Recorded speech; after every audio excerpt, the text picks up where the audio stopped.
For better or worse, there's a lot of Tolkien-related projects currently in the works or recently released. Rings of Power, War of the Rohirrim, multiple games, Embracer Group announcing that they're going to milk the shit out of the IP. For a Tolkien fan, it's either an exciting time or a scary time. Yes, I'm fence-sitting here. But one thing that hasn't been touched is the Silmarillion. So why hasn't there been a Silmarillion movie or TV show? The most important answer to this question is a matter of rights. The rights to The Lord of the Rings and The Hobbit have been in circulation for a long time, since 1968, when Tolkien himself sold them to United Artists. United Artists was acquired by the Salzanes Company in 1976, and the rights passed to a subsidiary called Tolkien Enterprises, later renamed Middle-earth Enterprises. It's from these rights where most Middle-earth adaptations came from, the Peter Jackson films, video games, board games, card games, stage plays, etc, etc. But last year, 2022, Middle-earth Enterprises was acquired by the Swedish company Embracer Group. But Embracer aren't the only company with their hands on the Tolkien pie. Of course, there's the sale to Amazon that was made back in 2017, also for The Lord of the Rings and The Hobbit. But unlike the rights currently held by Embracer Group, Amazon only have the rights to make a TV show. The rights to a TV show were not included in Tolkien's original sale to United Artists. So basically, Amazon and Embracer hold the same rights, but two different media adaptations. But if you're looking for the too long didn't watch edition of this video, then the answer is right here. Despite having sold the rights to both Lord of the Rings and The Hobbit to two different companies across two sets of formats, the Tolkien estate has not sold the rights to the Silmarillion, and for related works such as the History of Middle-earth and the Unfinished Tales.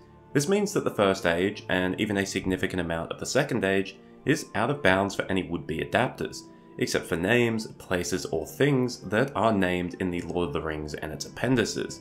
This manifests itself in small or massive ways. For example, in the Lord of the Rings Online, Sauron's Anatar persona is called Antheron because the name Anatar only appears outside of the Lord of the Rings. On the opposite end of the scale, Rings of Power has to make up a lot of stuff because they simply don't have access to a lot of it. However, a character like Finrod, who only appears physically in the First Age, is mentioned multiple times in The Lord of the Rings, so he can be used. The Tolkien estate has never explicitly explained why they have never sold the rights to the Silmarillion. It's worth remembering that it was Tolkien himself who sold the rights to The Lord of the Rings and The Hobbit. The Silmarillion wasn't published until after Tolkien's death, and for years it was reported that the Salzanes Company had matching rights to the Silmarillion, or at least the work that would become the Silmarillion. This contract clause seems to have been confirmed by Embracer Group after their purchase of Middle-earth Enterprises, so it seems that the Tolkien estate is hesitant to put up the rights. Firstly, probably out of respect to Tolkien himself. Yes, the Amazon sale was controversial, but the estate wasn't selling rights that hadn't already been sold by Tolkien. The second factor is that Embracer Group could probably buy the rights to the Silmarillion should they be put up for sale. This might be problematic for the estate should they have issues with Embracer. Not saying they do, but it's always a possibility. So barring a major change within the Tolkien estate, it's likely that the Silmarillion will remain off limits for the foreseeable future, either for good or ill. That's up to you to decide. Copyright law is a convoluted mess and differs from place to place, but under UK law, the Silmarillion will not enter public domain until the year 2043, 70 years after the death of the author. However, things could change, and it might end up off limits for longer than that. But let's speculate. Let's say the Tolkien estate have a sudden change of heart, and film and TV rights to the Silmarillion are suddenly served up to wealthy bidders. Could the Silmarillion even be properly adapted? Could it be good? The answer is yes. I mean, the Silmarillion could be adapted into multiple formats, and it could turn out quite good, but it could also turn out to be very, very bad. And I want to try to explain how the Silmarillion would be an absolute nightmare to adapt to film or television. Not so much video games. I think there's always potential for good video games simply because there's so many genres of games that you can make and have be successful. So the big problem with adapting the Silmarillion is just how big it is. I think it should be obvious that you couldn't adapt the Silmarillion in a single film or even a trilogy. Honestly, you'd probably need 6 films at a minimum, and even then, you would be cutting out so much of the story. In reality, I think if you wanted to make an adaptation that could do justice to the book, you'd need 10 films, and there's just no way that would ever happen, unless Vin Diesel jumps aboard and starts pumping out films like it's Fast and Furious. So adapting the Silmarillion as a whole to film is, well, honestly, it's an absurd idea that would produce a subpar product. That leaves us with television. At the cost of money per minute, television allows for far more screen time than film, so by going through TV, you wouldn't need to cut out anywhere near as much, and across a span of anywhere upwards of 5 seasons or so, you could cover a fair amount of the Silmarillion, but you would undoubtedly still have to cut characters, events, places for the sake of a casual audience, and you're left with the question, could a TV budget truly display the grandness of the First Age? We saw that in The Rings of Power, while the environmental visuals and CGI were mostly amazing, it came at the cost of other aspects. A TV show in the First Age might have similar problems. One way a lot of this could be superseded is to follow the path of the War of the Rohirrim, animation. Granted, it's not out yet and we don't know how good it will be, but animation does have benefits. It's usually far less expensive, so an animated Silmarillion could show off a whole lot more. You wouldn't need to cut anywhere near as much, but an animation is also going to reach a far smaller audience. If a company is paying a huge amount of money for the rights to the Silmarillion, are they going to settle for an animation that might not make back even a fraction of the cost? So ignoring the logistics, the Silmarillion does have a lot of other problems when it comes to adapting. Unlike The Lord of the Rings, which is a story, the Silmarillion is mostly background lore. Mostly. It's a story where a lot can happen in a short amount of time, and then nothing might happen for decades or even centuries. Funnily enough, it's the same problem Rings of Power faces, and they have tried to overcome it by condensing the timeline, which can cause other issues, some of which might not yet be fully evident. Any adaptation of the Silmarillion would also have to choose.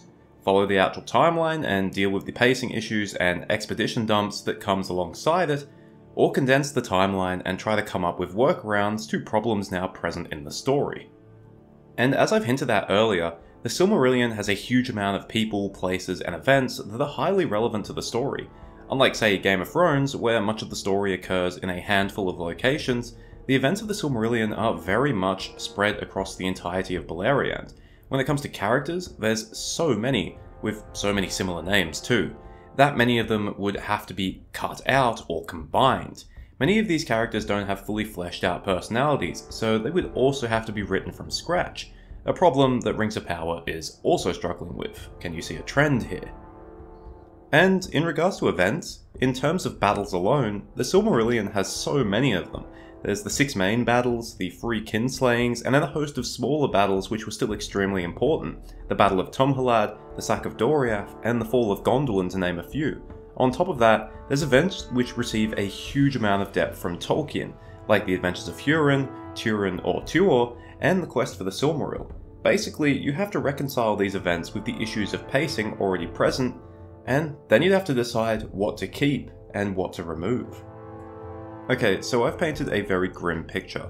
The Silmarillion's role as a lore book rather than a single cohesive story means that automatically isn't conducive to any on-screen adaptation. There's way too many characters, places, and events. These events take place over a long period of time, but then there's also issues of pacing where nothing happens for a while, and then everything happens all of a sudden. And all the logistical issues on top of that, budget, production, actors, especially if there's commitment to a multi-year project. So even if the rights were available, would there be a way to get the Silmarillion on screen in a way that is satisfying? Well, yes, because even though the Silmarillion is a lore book, it does contain 3 major stories that work reasonably well as standalones: Beren and Luthien, the Children of Hurin, and the Fall of Gondolin. Unlike the rest of the Silmarillion, these 3 stories are in-depth and can mostly be self-contained. Obviously, you'd need a lengthy prologue explaining what the hell is going on, but it can be done. Maybe not so much the Fall of Gondolin, but the Children of Hurin and Beren and Luthien also have a satisfying story arc and conclusion. And importantly, I think they could all be adapted to film. The Fall of Gondolin is a bit of a weird one. You could do the Fall in a single film, but I think if you wanted the entirety of the story, including Tuor's adventure, you could do it in 2. Beren and Luthien could also be done in 2, especially if the first film includes a lengthy focus on Finrod and Barahir. As for the Children of Hurin, it's by far the most in-depth of the 3 stories and covers the most events, so I think you could reasonably do a trilogy, especially if the first film has a heavy focus on the Battle of Unnumbered Tears. You could also cut in some of Tuor's story just so it isn't all depressing. Anyway, I'm not going to talk about how I do all these films, but if you'd like, let me know in the comments and I could do a video on it in the future.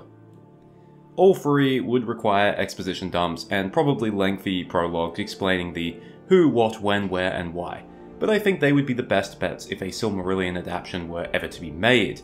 I think the key to a good adaptation is not to bite off more than you can chew, which I think is the main issue with the Rings of Power, and the best way to avoid biting off more is to stick to stories that already exist, where the characters already have character and the plot is satisfying and easy to follow.